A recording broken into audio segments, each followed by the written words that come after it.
Welcome, everyone. We are live with Dr. McDougall. I'm Gustavo Tolosa, and I am in Los Angeles today. And I wish we could just take a plane and go to Santa Rosa in person, but it's not possible. But as usual, very happy to be with all of you here in our webinar world. And of course, thankful that Dr. McDougall makes time every Monday to be with us.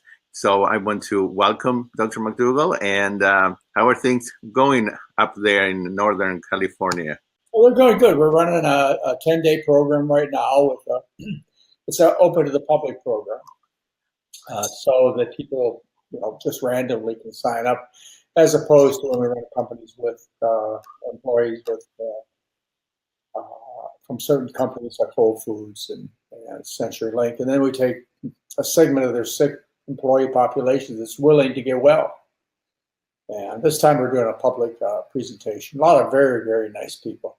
It's kind of interesting. I was in there, all weekend, but we have this one guy. I'm not even going to say if it's a guy or a girl. I don't want any identification. But this one guy, he stands out, and I saw him. He stood out to everybody in the group because he was so big. I mean, he was as big as two of the chairs in the Chinese restaurant. And people look at somebody like that, and now I happen to be sitting next to him and at lunch, and they look at somebody like that and they go, wow, this person must have diabetes and high blood pressure, rotten arteries, and must be in terrible, terrible, terrible shape.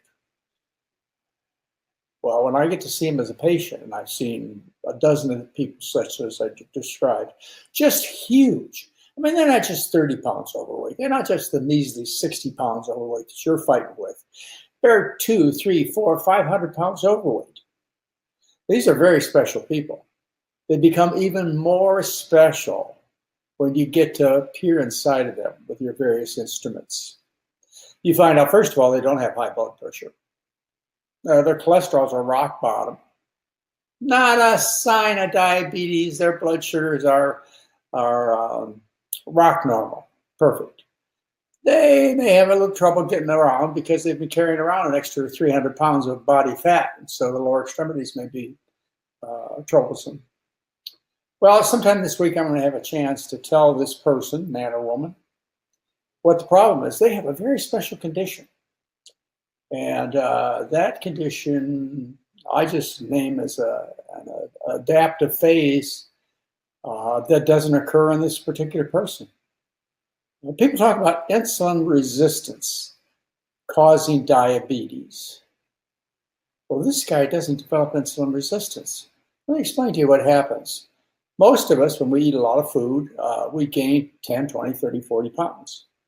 And then we stop gaining. We just sit there, Hey, George, I haven't seen you for 10 years, and look, you're still 40 pounds too fat.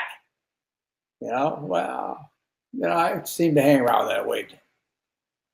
But I see you so much, how come you're not 100 pounds too fat? I don't know, I just stay at 40 pounds too fat. That's the way most people are. But what happens with a, quote, normal person, not that the people I'm going to tell you about are abnormal, but what happens is they make insulin to run the machinery, get the glucose in the cells. But insulin has a secondary function, which is to push fat into adipose cells, which are fat cells. So it pushes fat into fat cells for storage for the day when no food's available, which comes in the fall and the winter, and maybe early spring, so they don't starve to death. This is good. It's for survival.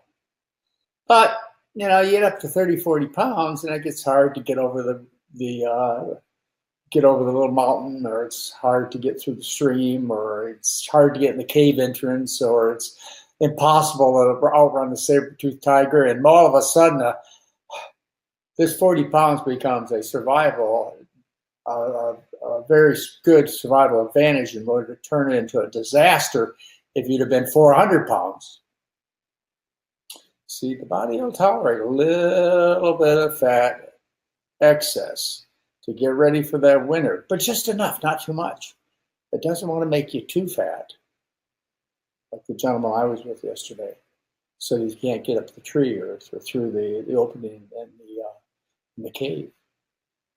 And that's a disadvantage. So throughout nature, people have been selected from not having the ability to go into insulin resistance.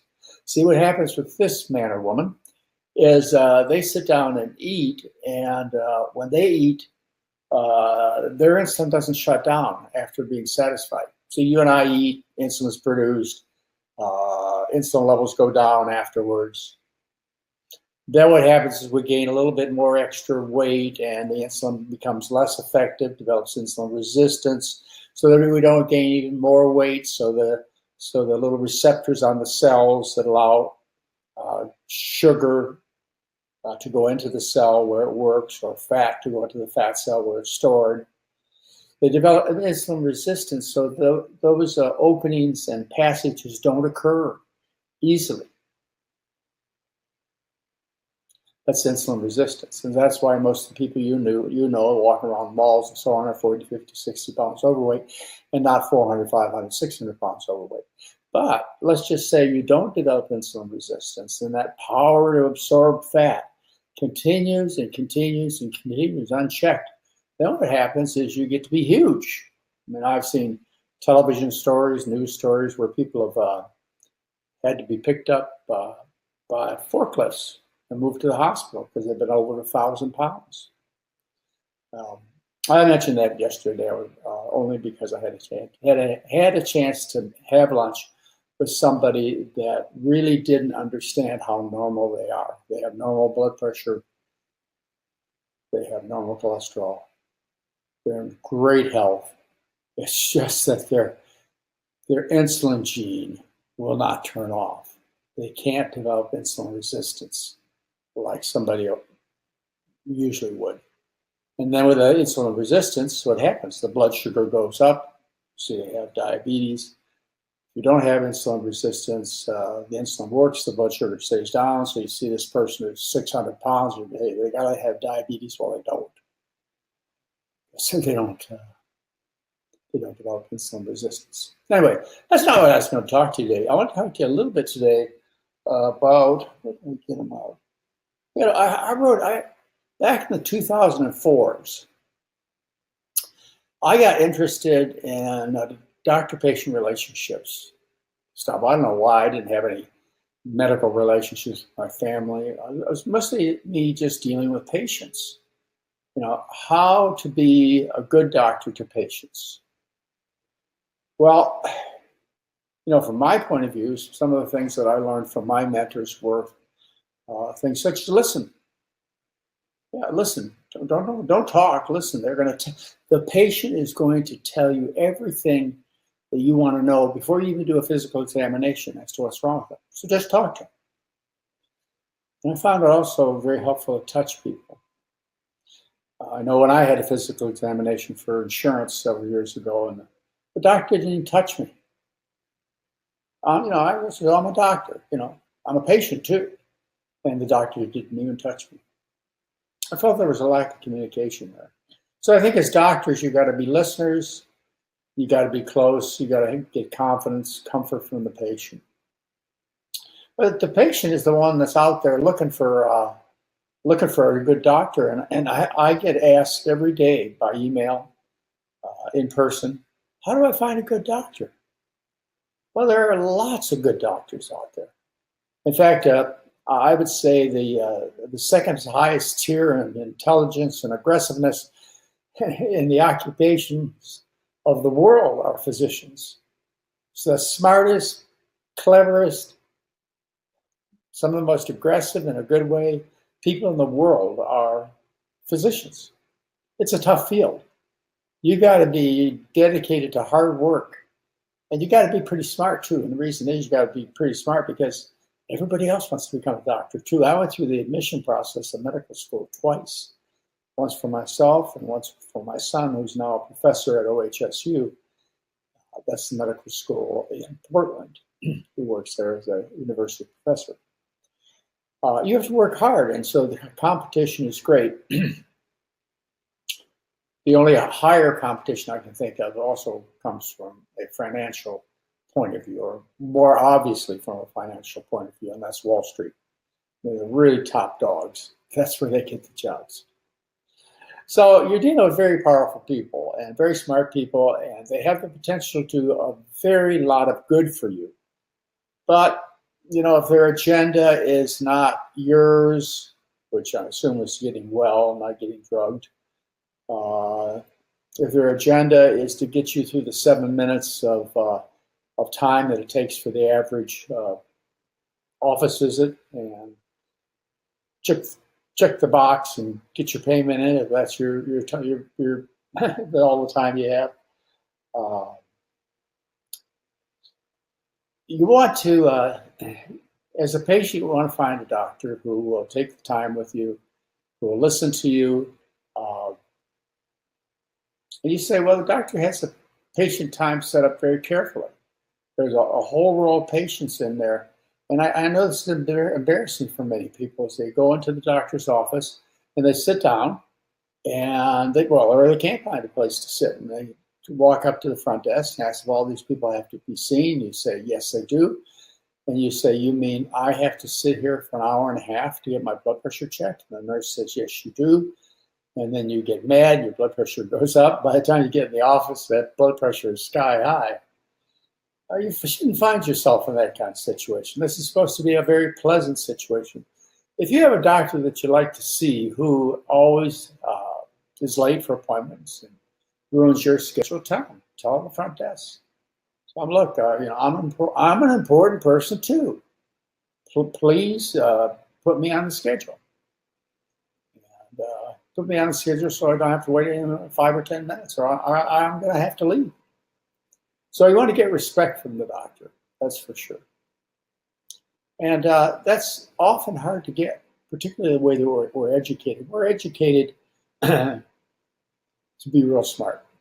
But we're educated, not only are we educated with knowledge, we're educated with the knowledge that we're smart. And we're told all the way through medical school how smart we are. And when we get challenged, it's tough. One of the basic rules when you're in the medical business with a doctor is just be quiet and listen, take the pills. You do too much talking. I really don't have time for that. And besides that, you're barely smart enough to take pills. You need to go to Harvard like I did. Anyway, there's not a lot of respect for patients' care.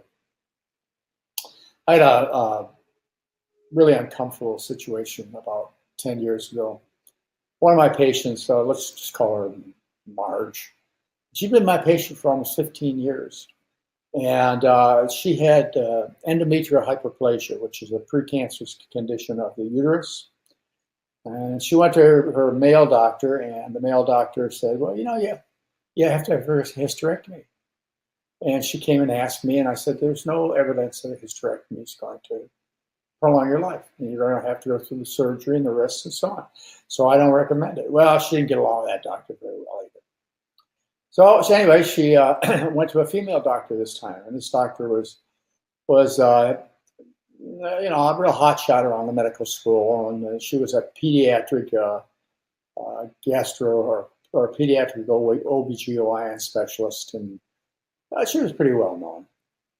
So Marge goes into Dr. Hopeful's office and explains to her, after biopsy showing that she had a precancerous condition, after explaining to her that she didn't want to have surgery because Dr. McDougall said it wouldn't save her life, the doctor blew up.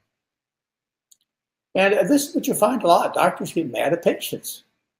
What in the world gives you the right to get mad at your customers? In any other business, if you got mad at your customers, they'd never come back to your paint shop or your auto ship dealer. But in the doctor business, somehow or another, if you ask questions or you're in any way threatening to the doctor, then you become a threat to the doctor, and as a result, a very unfriendly relationship can develop very quickly and very hot. And this one did too. And Marge really wanted to get out of there, and she even had the hysterectomy to have Dr. Hopeful stop screaming at her. Well, anyway, she got out. She handed Dr. Hopeful my name. And by the way, this whole story, it's in the newsletter under a section called Working with Doctors. Gave her my phone number. I said, here's the doctor that said I shouldn't have a hysterectomy, that it's not going to prolong my life.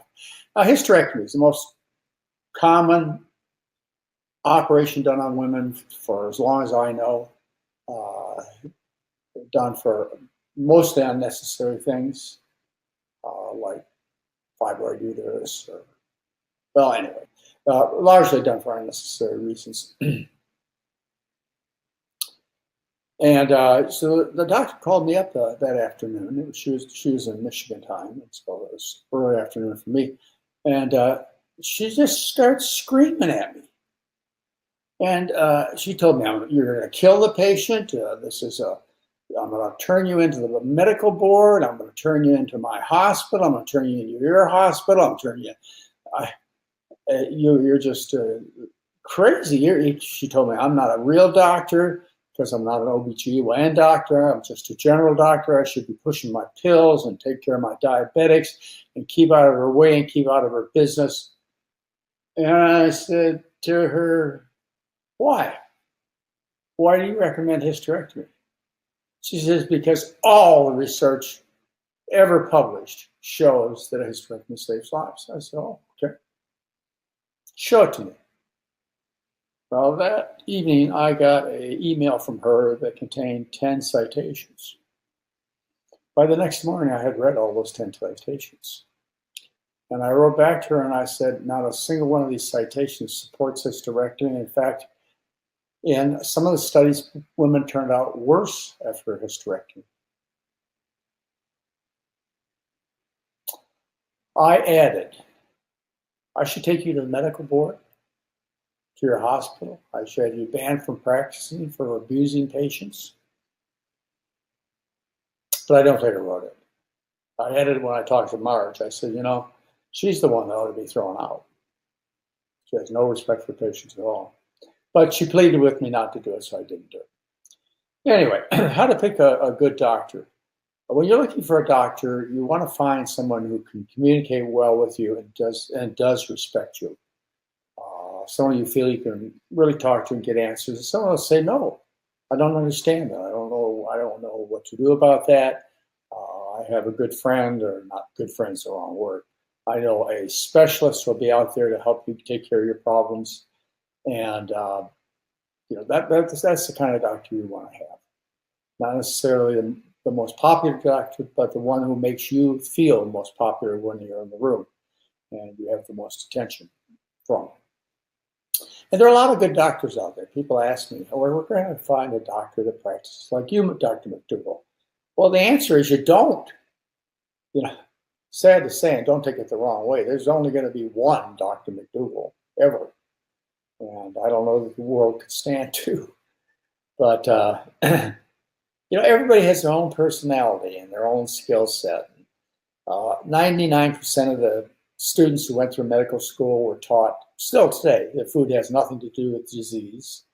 They're taught no dietary treatments. I'm talking about 99% of the people, medical students. So they're basically taught to be ignorant about food. And you can't expect to get good dietary advice out of them. So if you're going around looking for a doctor that knows about what Dr. McDougall knows and has written down in the papers and put on the website, I'm sorry, you're going to miss out. It's going to be different. If you go and find yourself a doctor who's willing to listen to what I have to say and to measure its weight in terms of worth and then prescribe to you, then you've got a good doctor, I think. So the good doctor will listen to you. The good doctor will try and help you find the kind of therapies you're looking for, the kind of specialist you're trying to look for, and always have great respect for you. Not treat you like you're standing next to God. How about a specialist? Getting a specialist is kind of an important one. Sometimes you don't have time for a specialist. You get into something like an auto accident or fall down. You don't have time. You get whoever is in the emergency room. You best hope they're pretty good, not just hanging out in the emergency room. But otherwise, if you have a chance to get a specialist, say you had to have your hip done, you had to have a hip joint put in, or you had to have a gastric bypass surgery because you didn't listen to McDougall very carefully. Heart surgery, whatever, something that's way off in the distance and probably could be done in a better way. But you got time is the important thing. And what you want to do is you want to find a doctor who knows how to do this. This, what is it? A surgery, some kind of procedure, a test, who knows how to do what you're looking for the best of anyone else. I had a friend, very close friend. In fact, a friend who is well known enough, if I mentioned his name, you'd all know who I was talking about. One of the smartest guys on the planet. Has one of the biggest businesses on the planet, too. And he was going to have his surgery on his leg done by the local orthopedist.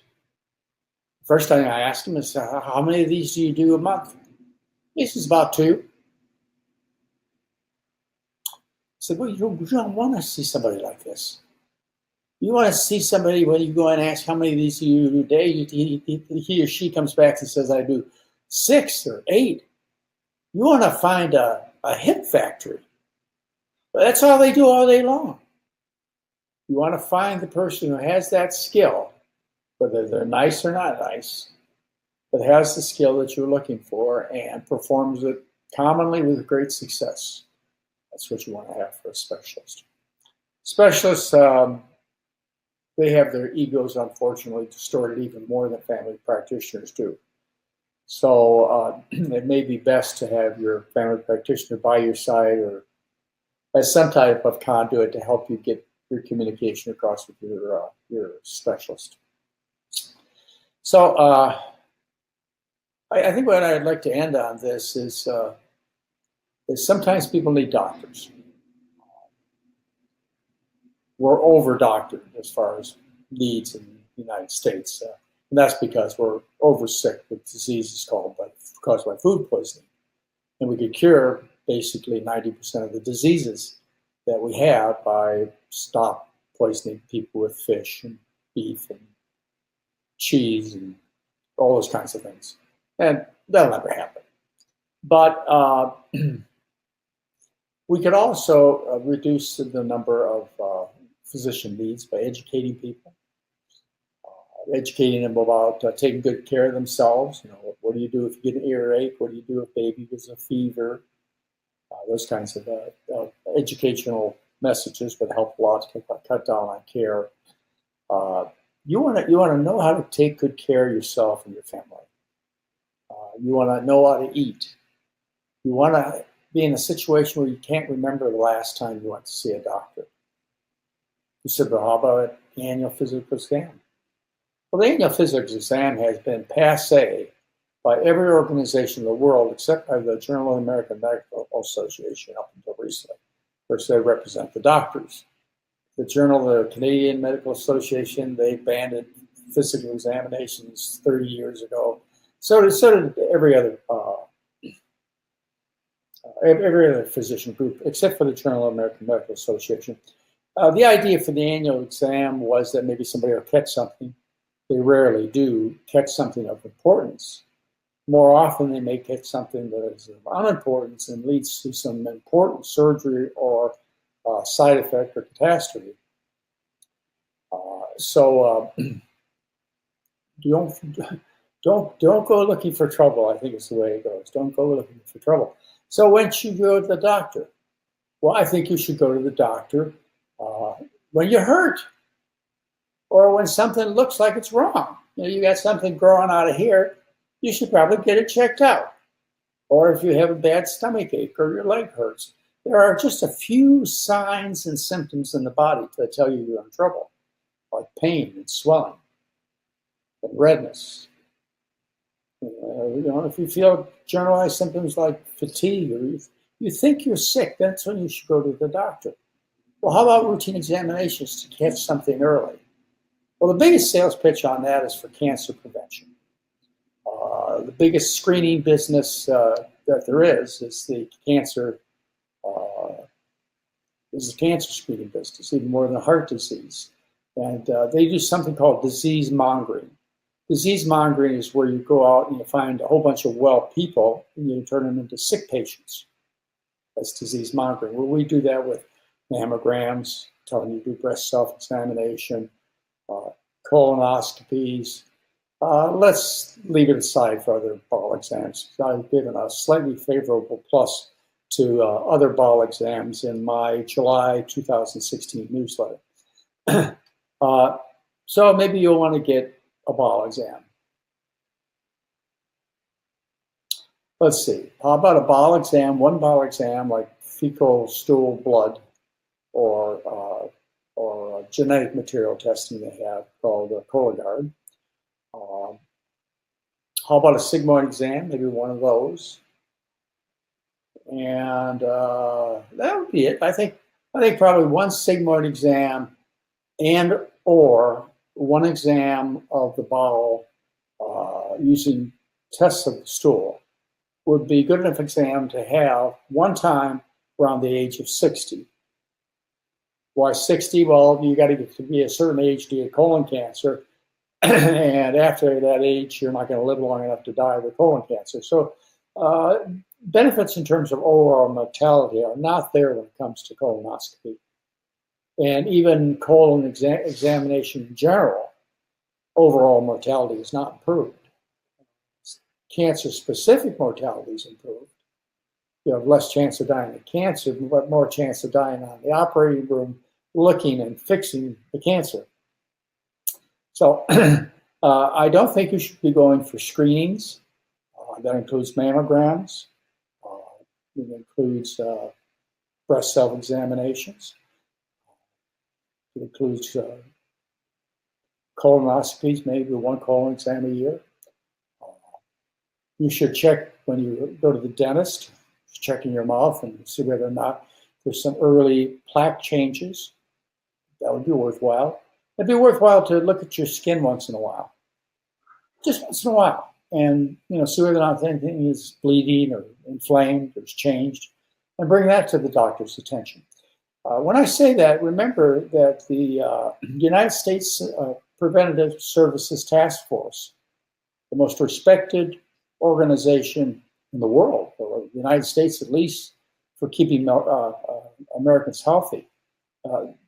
That organization recommends screening for mouth cancer and also recommends against screening for skin cancer. The only screening that's really recommended solidly for all over the world is to have the bowel screened for colon cancer. And I just mentioned how to do that with blood and or sigmoid exam, not the big colonoscopy. So those are the things people should do. Let me just add one more thing, and I'll stop. Gustavo, as far as people ask me as far as immunizations, you got to go see a doctor for immunizations. I don't know if that's true. You may be able to go to various health departments for immunizations also. But that's usually where you get your immunizations, is through a doctor's office. And I think most of you know, I want all of you to know, that I do have my whole family. I mean, 7 grandchildren, 3 children, Mary and I.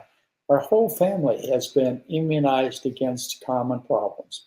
Problems I've seen, like polio, and diphtheria, and tetanus, hepatitis A, hepatitis B. I mean, I've seen these diseases. These are real diseases. The only vaccine immunization type shot that I ask you not to take, or at least look at the literature before you decide to do it, or maybe go into the Safeway market and ask them why they have 10% off on the food if you take a flu shot today. I mean, I don't recommend flu shots. They don't work. They didn't work again this season of 2017, 2018. They don't work. So I would suggest no routine communication with your doctor. If you have a problem, then see your doctor. There are a couple screening tests to look at. They would be pap smear between the ages of 28 and age 50. Then after that, I don't recommend them. And I guess that's it, pap smear between age 28 and 50.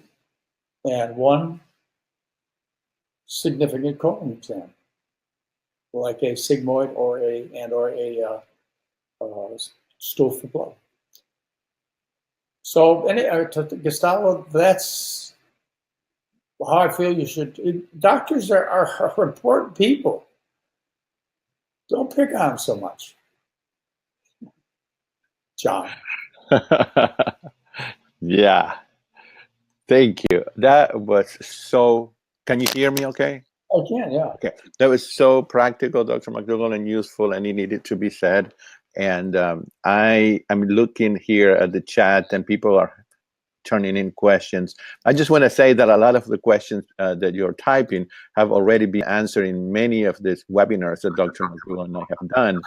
So we want to encourage you to go back to the webinar page and look for your topic. So anyway, Dr. McDougall, how about blood tests? How often should one have a general blood test? General blood test? You know, when you look, you may find. And when you find, you have to deal with what you found. Right. So you must be in a situation where you think there may be a problem that you can fix. If you are obviously not in the best shape because you're 40 pounds overweight, or you're an American that just finished a pepperoni pizza, I mean, you have some clues that there might be some problems that might be further refined by getting some tests. Otherwise, if you're in great shape, everything's going well, you're feeling good, trim, no aches or special pains or problems, never go. You should go. Maybe once in a while you'll find something to help, but you'll end up hurting 50 or 100 people in the process. So I don't think any routine tests. How about somebody who wants to keep on top of things? You know, just out of their own curiosity. And I tell you, Gustavo, I have probably a good 10% of my patient population. They're really good with Excel, and they come around with their sheet when they see me, and they go, "This is my cholesterol, January 10th at 11 o'clock in the morning." You know? And they go on, they have all these lists, and see, it went up here 5 points, and it went down. What am I doing wrong? And I'm not joking with you. This was actually on Saturday, and today's Monday. So this was Saturday. I sat down with a woman, and she'd been sort of following the McDougall diet. She looked like she had about 40 pounds to lose. And she couldn't understand why her cholesterol was jumping all over the board. So I must have some terrible disease. You've got to find out what it is. Well, let me see your cholesterols. Well, they were 198, 210, 185, 207. No, I mean, these little variations in numbers that are well within laboratory errors were ruining her life, Gustavo. Her life was being ruined by spending time in doctor's offices, by worrying she's sick. So you got to be careful of these tests. All right. So say you're in a situation where you need to make changes, and it would be wise to monitor the changes to see that you're getting the desired effects. For example, I believe that lowering cholesterol, certainly by diet, reverses artery disease and cleans up the arteries. But I also believe that taking statins, like Lipitor, Crestor, and so on, I never recommend Crestor, Pravachol, those kinds of statins, they will reduce your risk of dying of heart disease a tiny bit. So, those, if you've got a problem that needs attention, where you need fixed feedback, say, for example, you had a heart attack and your cholesterol at that time was 280. You divide by 38 to get international units. Let's say it was 280.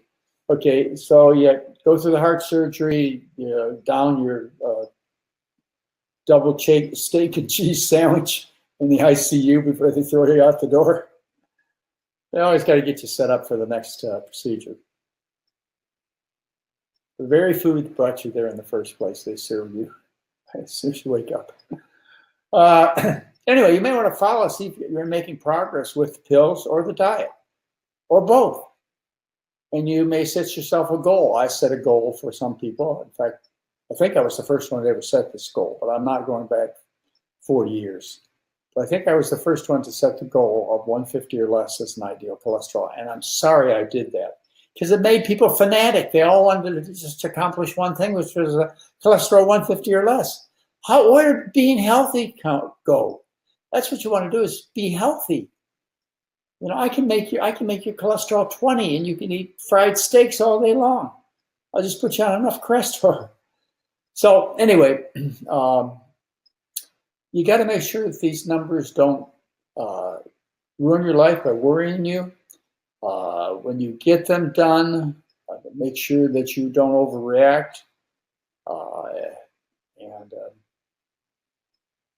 go by somebody's ideal number. So be careful about getting tests. As far as annual tests go, some people say I should get a cholesterol, all triglycerides, blood sugar. In my years of general practice, which were just a few, maybe 10 years, and in all my years of practice, which is now 50, I can't think of, I'd have to think, I'm sure there were, of any surprises that I found on blood tests. Everything was pretty much as I told you at the beginning of this discussion. The doctor-patient relationship is one of communication. If I or your doctor don't have the problem figured out by the end of the history, it's unlikely that you're going to have the problem figured out. And blood tests aren't going to help. And even doing a physical examination, touching your body rarely helps. So don't get them routinely if you're getting to prove a goal for yourself. That'd be a good reason to do it. You don't need a cholesterol above 150 to know that Dr. McDougall is saying to you, don't eat that bacon and cheese sandwich. And right, Dr. McDougall, I think that what you mentioned, the doctor-patient relationship, is so important. I think I told you before, but my grandfather was a doctor, and I remember him seeing patients, and he would spend whatever time was needed and developing that relationship. But now, well, I haven't gone to the doctor now for 3 years. But when I used to go, it was, I'm sitting there and the doctor is telling you all what he wants you to do, and there is not much of a exchange of information. Have you seen a change in the United States? Because I'm talking about Argentina now, about how this relationship used to be 40, 50 years ago. Has it changed? Yeah, it's changed. I think a lot of the unnecessary. Were doctors spending more time with their patient before? Well, they sometimes do, but most is just general. It's just the amount of events that you have is how you're paid. The more intervention, right, and that's a matter of time. So it's still cash that drives the rate of the business, because most of us don't have the time to sit down with you for an hour and a half, when your insurance company is going to pay the same price, whether I spend an hour and a half or 2 hours with you, or whether I spend 5 minutes with you, they're going to pay you the same price. So I don't think it's changed that much as far as communication with patients. What has changed and helped is that we have brought in other tiers of medical professionals. We've brought in nurse practitioners. We've given nurses a bigger, more responsible, deserved role in the medical system, so that the doctor can sit in his or her place making the tough decisions, to the final decisions. And I don't mean tough in being hard to make. It's tough in that the buck stops here, buddy. The nurse and the nurse practitioner can make a mistake, but the buck stops with you, the doctor. So you have to be on top of everything else. But we've been able to spread the time out, the patient-doctor relationship out through the use of these very valuable people. As I mentioned, those nurses, nurse practitioners, maybe someday dietitians, people that can really get in there, they have the time, they work for a wage that can be afforded. There's also something called concierge medicine. And I hear about it every once in a while, and just because I heard about it today, from one of the patients that's at the clinic now, the patient said, I wanted to see Dr. McDougall. And she said, I wanted to see you, and I didn't care what it cost and what I had to do. It was one of my goals in life to see you, and I did whatever I could to get in to see you before an appointment. Your office staff would not make an appointment with me. They kept telling me I had to come to the 10-day program. I kept telling them I don't have the time. Well, I kept saying you only meet with Dr. McDougall if you go through the 10-day program. He doesn't see any outpatients. So then she found one of my friends. I couldn't believe this. And I'm not even going to give you a hint. In fact, I'm going to tell you, I can't even believe it's true. Not that he's my friend, and she told me he said this. She said, a friend of mine, who's a doctor, runs a concierge practice. That means you have your own private doctor at your beck. And his price was $1,000 an hour. And he had to have at least 10 visits a month with the patient to be involved in his concierge practice. Whoa!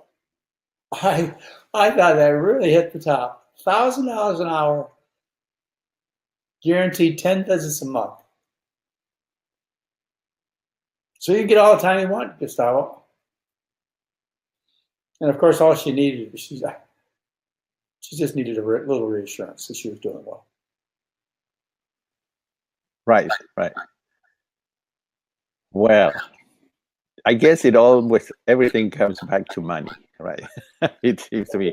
In other countries, doctors don't have the level of life, I guess, of acquiring things that they have in the United States. Yeah. Doctors are not wealthy and rich, and here there is a standard. I mean, doctors are. When we say the word doctor, we think of someone rich, yes, and wealthy. Yeah, and well respected. So I don't know. Someone who's better than me. That's usually it. They're a better person than I am. But it's not, and that's where we run into problems, Gustavo. This doctor-patient relationship, the way it is, as the doctor being next to God and the patient being treated like when you ask a question, the doctor says, when did you go to medical school? When did you get your medical degree? Why are you asking these questions? I'm the doctor here, not you. Anyway, things... It's not much fun for the patient being under this circumstance, but it also something else happens that doctors really ought to be afraid of. And that is the patient gets angry. And it's angry patients who sue doctors. Not the ones where the doctor did everything he or she could to make things go well, mistake or no obvious mistake.